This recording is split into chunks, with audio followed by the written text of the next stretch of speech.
Welcome to South Florida Saltwater Fishing. I'm Heath and it's Tips and Tricks Thursday. Alright folks, in this Tips and Tricks episode, we're going to go over how to rig a deep diving lure for trolling. Before we get into this though, if you want to learn more about fishing, grow as an angler, or just see some great and exciting offshore fishing adventures, you can start by hitting the subscribe button. And don't forget to turn on the notification bell so that you won't miss a thing. Alright folks, so like I said, we are going to go over how to rig up a deep diving lure for trolling. This particular lure will dive up to 50 feet if you hook it right. That means you're fishing down in the water column. So you may ask, is this more effective than planer trolling? Does it catch more fish?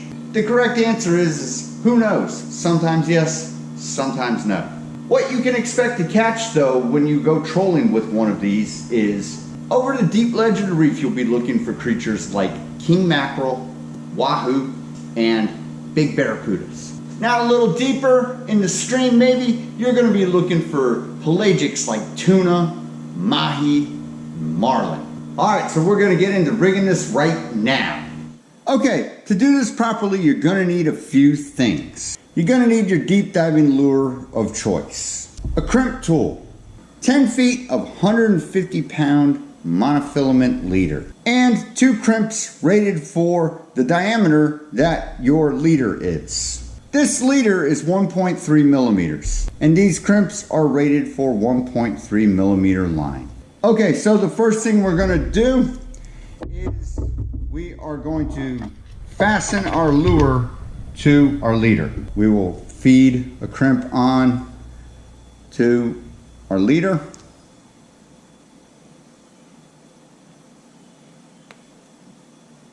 Just like so. Then we are going to feed it through the solid ring that is on the lip of the lure.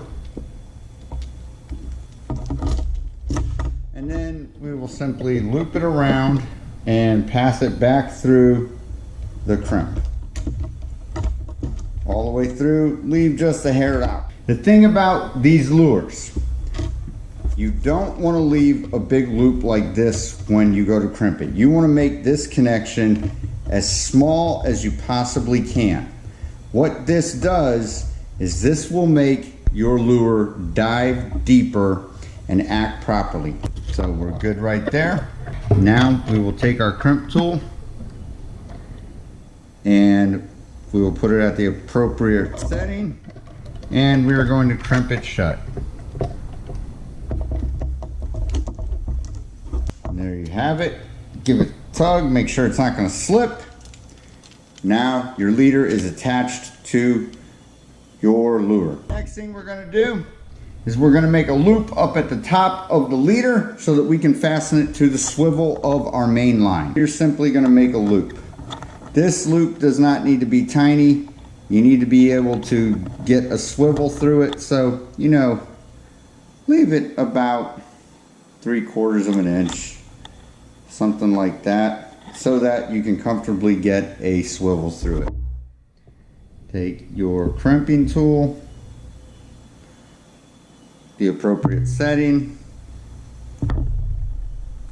and crimp it, and you're done. There you have it. Your lure is rigged up and you're ready to go. Okay, now you might say to yourself, hey, you're using monofilament. What if you get a toothy critter? You're gonna lose this nice lure that you got. Well, Nomad, the company Nomad has designed this so that your connecting point is actually away from the baited part of the lure. Now remember this, typically when toothy critters strike a prey fish, they strike the back, which means they want to cut off the tail and disable the prey. So there's a hook back here. They usually don't engulf the whole fish on the first shot. They usually attack first and then they circle back around, and that's when they finish the job. However, if you are really sketched out about losing one of your favorite lures, all you simply have to do is fasten it on the same way with crimps with multi-strand cable. This is 270 pound multi-strand cable, crimped on both ends, and all you do is You just pull this at about the same speed, or you can go high-speed trolling with it for wahoo. That's your toothy critter that will attack it ferociously. And then you'll feel safe that you've got this cable that is virtually indestructible against the bite from toothy critters. All right, folks, so there you have it. That is how you rig a deep diving lure for trolling. So what you're gonna do is you're gonna troll this bad boy at about 6 to 8 knots. It's gonna dive down 50 feet. You're gonna wanna troll it on big game fishing gear like this, a Penn International 30 on a bent butt rod, all roller guides. This is spooled with 50-pound monofilament. And at the end of the monofilament, we have a 300-pound swivel, which will hook onto our 10-foot leader of a 150-pound test.